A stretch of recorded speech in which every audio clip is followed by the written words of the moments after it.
essay, and it's an amazing essay if ever you guys want to be educated. He really described every feature of Parkinson's disease, including the non-motor features, which is really something.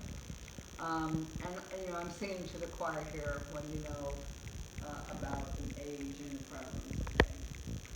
I'm not going to go a lot into this, but I just want to make sure that you understand that we can actually see this is a normal brain, okay? And this is the part of the brain called the substantia nigra. And in a normal person, this is a cross-section of the brain. This is black.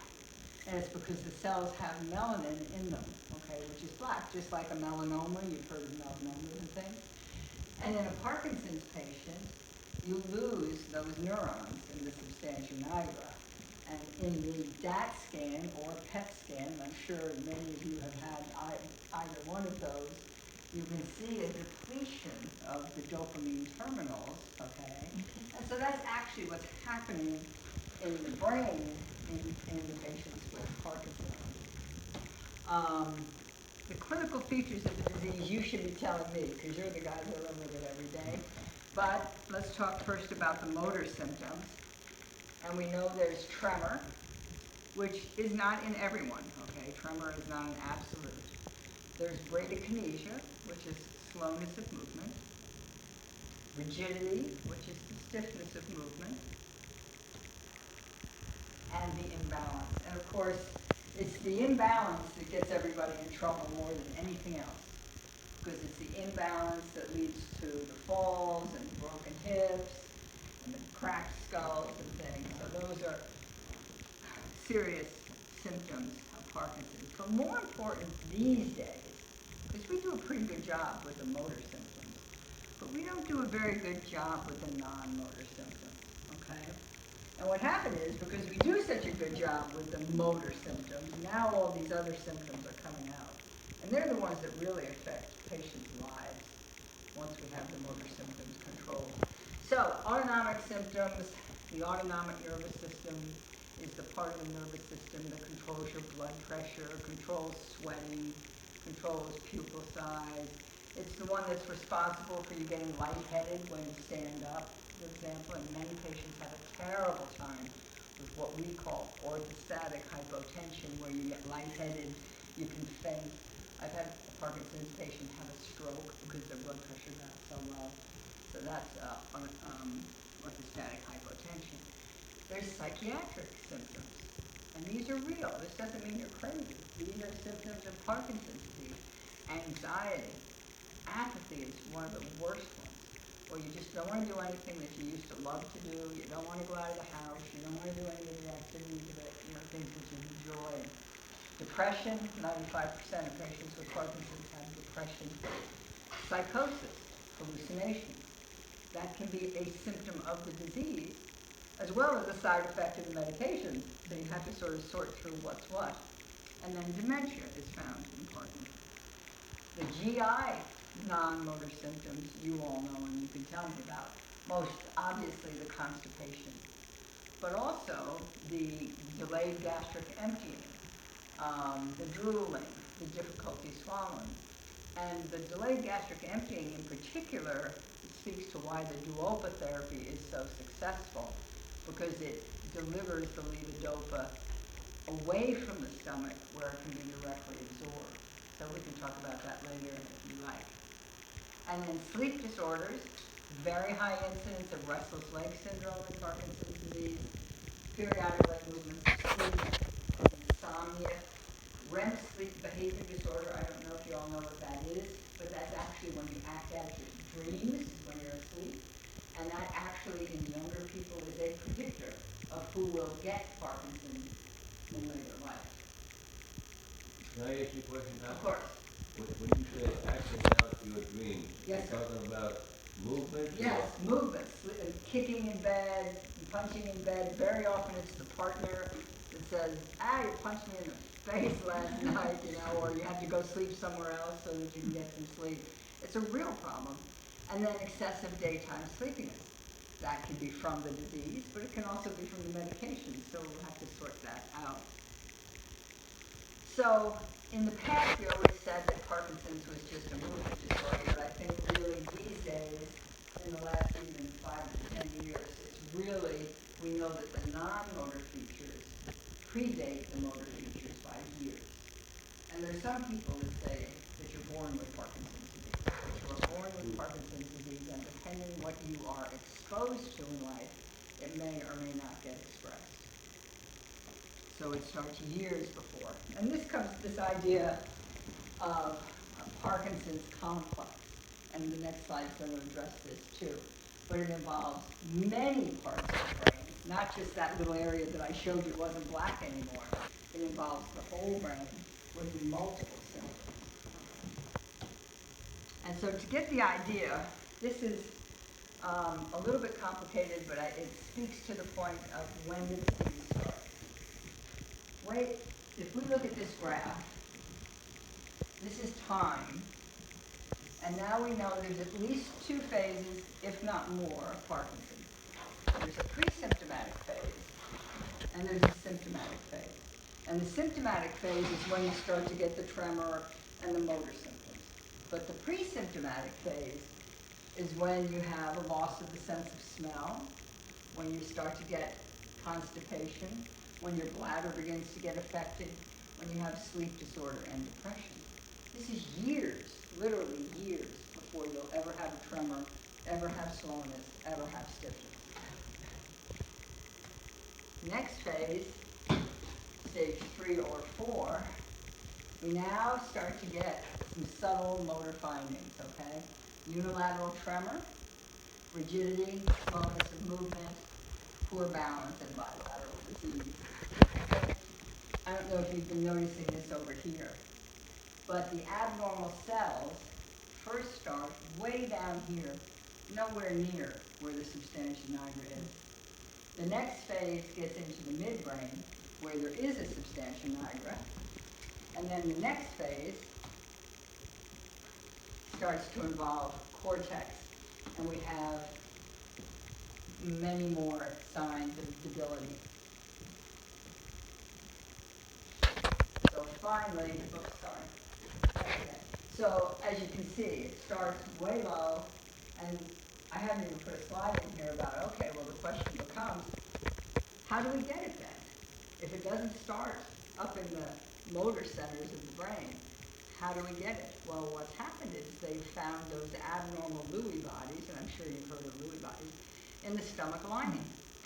And so there's a huge move looking at the stomach and looking at how something might gain entrance to the stomach and then be carried up to the brain to cause the symptoms of Parkinson's. Yeah. Later stages, do all of the stages have to do with dopamine?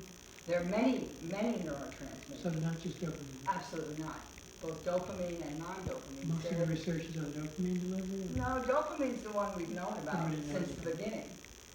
But there's norepinephrine, there's serotonin, there's Sure. you know, a ton of neurotransmitters that are involved. So in more Parkinson's. become involved as Yeah. progress. And some may be involved even before the dopamine system. That's a tough call, really. Yeah, Which everyone, exactly. I'm glad I don't have to make that call. Dr. Pavitz, do you feel paying attention to gut health prophylactically? Well, yeah, and there's a huge argument about that and probiotics. Yeah.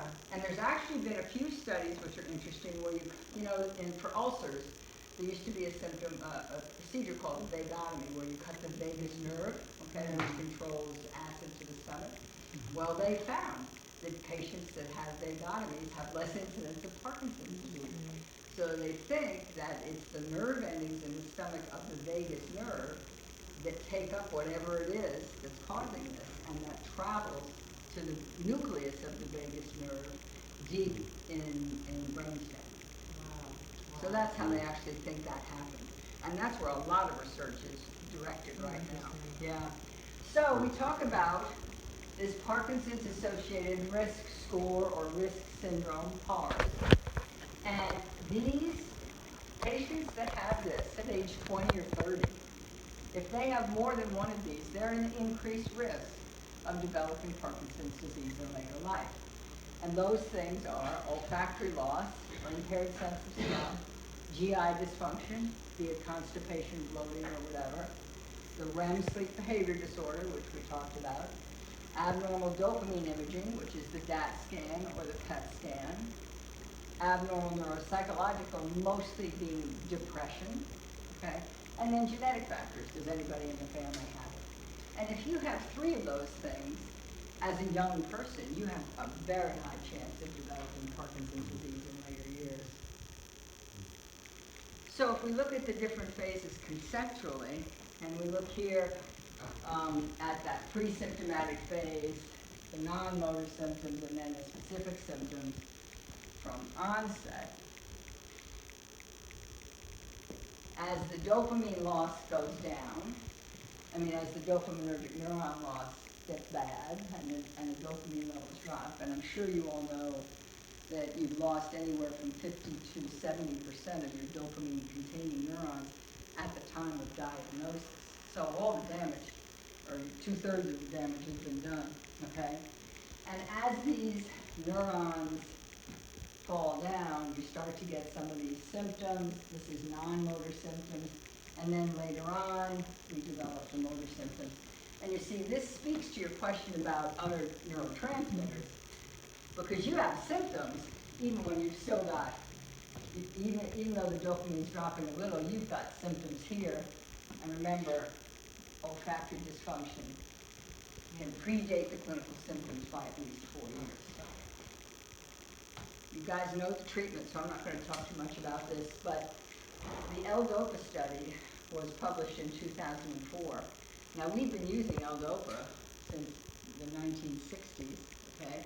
But it was never properly studied in a double-blind, placebo-controlled study to show that it was actually effective. So Stanley Fine and the Parkinson's Study Group actually looked at different doses of L-DOPA and how it changed the motor scores in the Unified Parkinson's Disease Rating Scale, and actually showed that higher doses you had more clinical effect. The problem is that you also had motor complications. And this is what speaks to the living well with Parkinson's concept. Because these are the complications that make your life miserable, okay? These are wearing off and dyskinesia. Are you all familiar with wearing off and dyskinesia? You guys familiar with it? Yes? No? No? Wearing off is when you can, you take a Sinemet and you can feel the effect of the Sinemet going away before your next dose is due. So you actually feel the effects of the medication wearing off. No, I never had that until I had surgery, which was done January 9th of this year. Uh-huh. And now I know when I need another dose. Interesting. Okay. You had STN-DBS, or what'd you have? I had shoulder. Oh, shoulder surgery. That's very interesting because there have been we have noticed, those of us that do a lot of Parkinson's work, that general anesthesia definitely worsens Parkinson's disease. It also worsens cognitive function, and Now, they told me that there's a good chance that would happen, yes. but I was so bad I could move me on the law. Right, so you had to have it done. Do it. Sure. But they did say that it may be temporary. Well, let's hope so. Let's keep our fingers crossed. Yeah. So you see that as you go up in the dose of carbidopa-levodopa, the incidence of patients having wearing off and dyskinesia goes sky high. To the point that we know that if you go above 400 milligrams of levodopa a day, and that's using the oral pills, not the Duopa, it almost doubles your risk of these motor complications. So that's one of the arguments that we try to keep that levodopa dose as low as we can. Now, we don't know why people get motor fluctuations, and it's important risk factors of people that get it. Young age, people under 40 are at higher risk for getting motor complications. The longer that you've got the Parkinson's, and the higher doses of the levodopa. Those are 3 things that seem to increase your chances. And this has led to this whole concept of a narrowing of the therapeutic window, and I don't know if you folks are familiar with this. Yeah. But if we took, you are, good. So you talk about the therapeutic window, meaning the time that each dose is working for you, okay? And early on in the disease, you take a Sinemet and you get a peak, and it's effective all this time. But what happens over time is you take that same pill and suddenly you'll get what's called peak dose dyskinesia, okay, where you have Michael J. Fox movements when it's peak dose, so that the period of time that the levodopa is really effective is shorter. And still, with advanced disease, it can get to the point that you're either on with dyskinesia or off. And that's what we're really trying to avoid with some of the newer changes. Now, Brad thought he was having, you called them descending dyskinesias. Well, there's those But you're saying too. that it's when you're at the Well, no, peak? there's several kinds of dyskinesia. Okay, they're both, okay. Yeah. So that's what this speaks to. So motor fluctuations, the end of dose are wearing off, okay? Oh, okay. Unpredictable motor fluctuations, and I've seen that happen to people where they just suddenly go off for no reason and then they go back on. Dose failures, where you take a Cinemet and nothing happens, it never kicks in. Or freezing episodes, which I'm sure you're all familiar with, walking and you freeze and you can't get going. And then dyskinesias can be peak dose dyskinesias, or diphasic dyskinesias, meaning peak dose and falling dose. And then dystonia, which is a painful contraction of a muscle, most commonly which occurs in the morning. So people wake up with cramps in their feet, that's an off dystonia, okay? So clearly levodopa revolutionized treatment. It improved most of the motor symptoms, but there's lots of complications with it.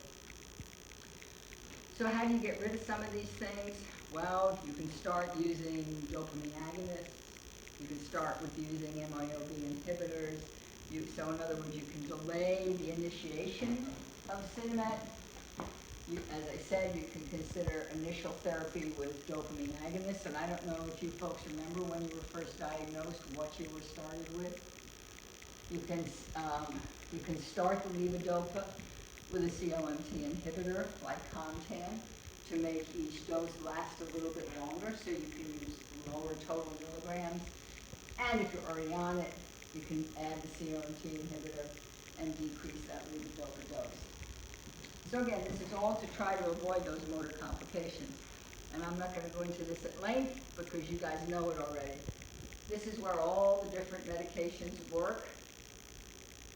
And I sometimes talk about Chinese menu for the treatment of Parkinson's disease, because we do one from column A, the dopamine agonist, one from column B, levodopa, okay? We might add a COMT inhibitor so that more of it gets in there. And of course we have the MAOB inhibitors. There it is. Okay, and the MAOB inhibitors like Azilect prevent the reuptake of dopamine, so it keeps more dopamine in the space, so it can be effective longer. Yes, sir? And is that sort of case by case, or, okay, No, that's what the drugs do. so they're real They all subjects? work different mechanisms. I see.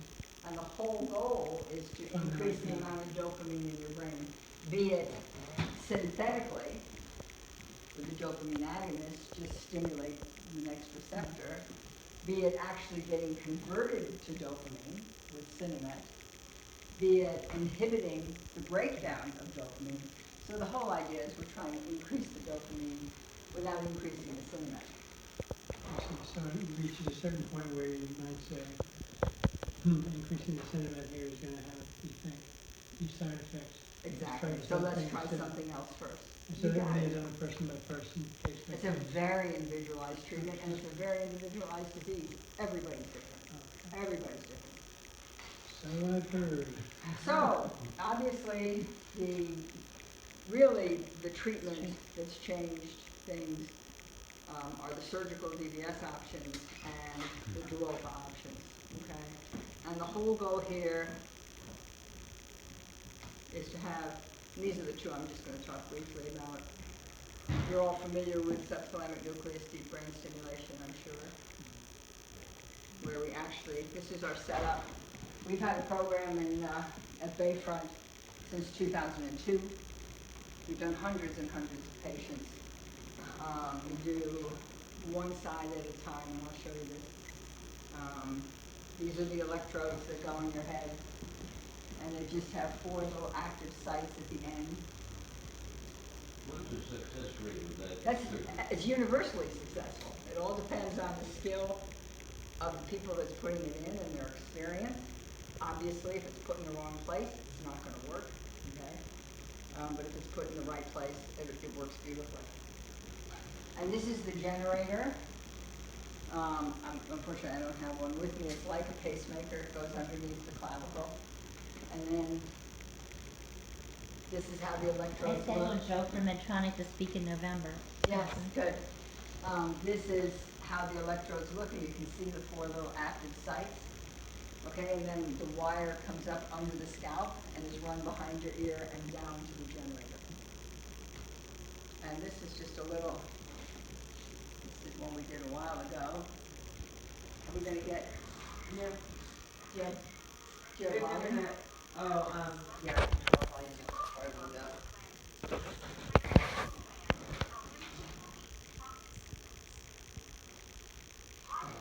This is a patient of mine. I don't know how to do that.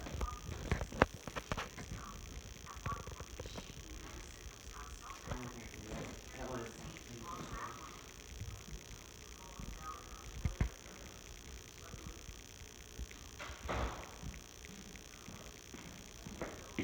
I have to try to put the volume on.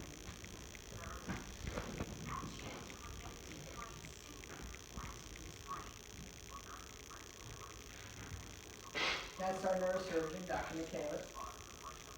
That's who I work with. In Tampa? No, here. Bayfront. Okay, St. Petersburg. Yeah.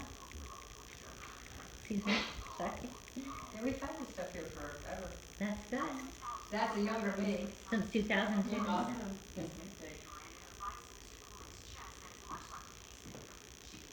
Yeah, they've been doing DBS here since 2002.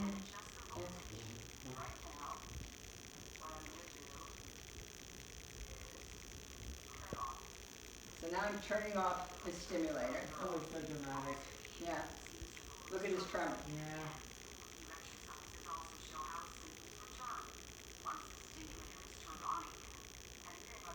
And now he has no tremor once I turn it back on.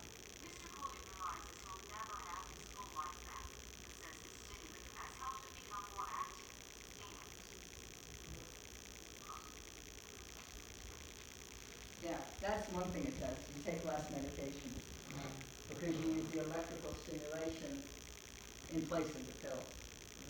Yeah, I'll just here. So that was the DBS, and then briefly the Duopa. And as I have to say, at the London meeting, they're all over Duopa. They just think it's going to change everything, and then people probably won't be using Cinemet too much any longer. This is fairly Interesting. new. This, yeah, I did the first one in the country in 2015. Wow. Awesome. Yeah, yeah. Look at that. Yeah, That's so great. we have a great experience with it. And basically what you do is I work with a GI doctor who puts in what's called a J-PEG, which is like a feeding tube, and everybody goes, oh my God, I'm not having a feeding tube, which I can understand from a personal viewpoint. But then you see what happens when these, and the other thing that's good about it is you can always remove it. If you don't like it, take it out, you know?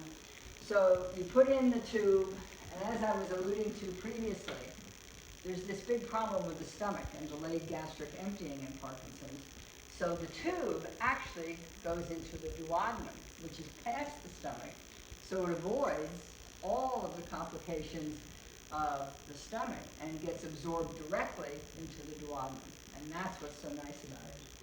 And then this is the programmer. Right now, the programmer is a bit bulky and uncomfortable. I think within a matter of 2 or 3 years, it'll be the size of a diabetic insulin pump. It'll be very small and very useful. What is Duopa? It's carbidopa, levodopa, just like your Cinemet tablet is, okay? But it's a gel. It's a suspension. And they send you a month at a time, and you keep it in the refrigerator. And on the day, in the morning, you take it out of the refrigerator, let it warm up for 20 minutes or so, so it's room temperature. And then you hook it up. Whoops, how do I go backwards? Backseat. Brad has his pump with him. There we go, yeah. So you hook it up to the pump, and you turn the pump on. That's all there is to it. It couldn't be any simpler. And then you continuously get levodopa for 16 hours every day. And you know, it's something, not only is it because it's in the duodenum, but also because it's continuous. It really prevents the long-term complications, the wearing off, the dyskinesias. Right, because realize that those of us that are lucky not to have Parkinson's disease have dopamine in our head all the time, okay? But if you do have Parkinson's disease, you come to a point that you have no dopamine at all. And so you're taking a Sinemet, and you get a big burst of dopamine, and then the Sinemet wears off. Your brain doesn't have any dopamine. And then you take another pill, and you get a big burst of dopamine, and then you don't have any anymore. And so what the brain is seeing are these big fluctuations in the level of dopamine. And there's a lot of thinking that this actually changes the receptors in the brain so that they overreact to the Sinemet when they get it, but then the response quickly drops off. So you're getting pulsatile stimulation. What you want is continuous stimulation. And you know, in monkeys, you know, we have these tools like, we have ways to make monkeys Parkinsonian. Okay? And if we test continuous infusions of dopamine agonists, if we test continuous infusions of carbidopa, levodopa, the monkeys never get dyskinetic. They never have wearing off. So there's a big argument that it's the pulsatile nature of taking the pills that leads to the motor complications, just a minute, that leads to the motor complications, and that if we can avoid that pulsatile production, okay, or presentation, that we can avoid many of the complications of levodopa. Yes, sir, I'm sorry. I'm feeling the pulse of human stuff. What is that? Does it take a while to adjust to the Well, Well, duopa? you're gonna get your programming straightened out. And you're new to it, you know, give her Yeah, some since time. yesterday. Yeah, give her some time to, you know. Does your body need to adjust to the Yeah, I mean, steady? it really shouldn't take more than a day or two to be pretty regular. So, what you get, you wake up in the morning, as I said, you push the button, you get a morning dose, which is a high dose to get you going, and then you push the continuous dose button, which gives you the same amount every day, and if you go off, or if you have problems, you can give yourself an extra dose. It's very simple. And then 16 hours later, you're disconnected from the pump. Some people take a Sinemet at bedtime, some people don't. Just depends on what they need. And this is just what it looks like. Here's the tube going into the duodenum, the pump. This is the gel pack. This is the pump.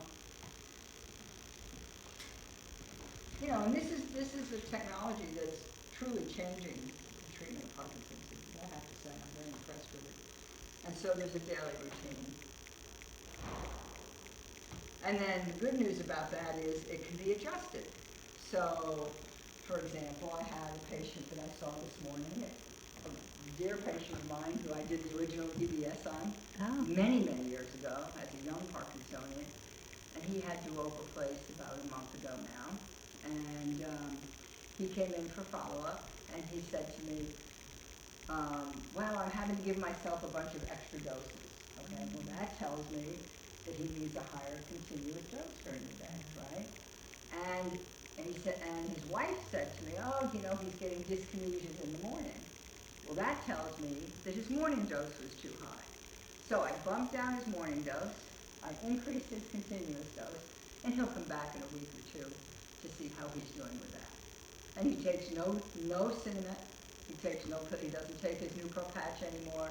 All he still takes is Azilect, only because I like Azilect and I think it helps. So it's really a wonderful thing. And of course, he's got DBS as well, so his DBS programming is maximized. And that's it. Thank you so much for preparing such a wonderful presentation. Yeah, well, it's important, I think, to understand the whys and wherefores, you know? I'm so glad you suggested videotaping it. Yeah. I would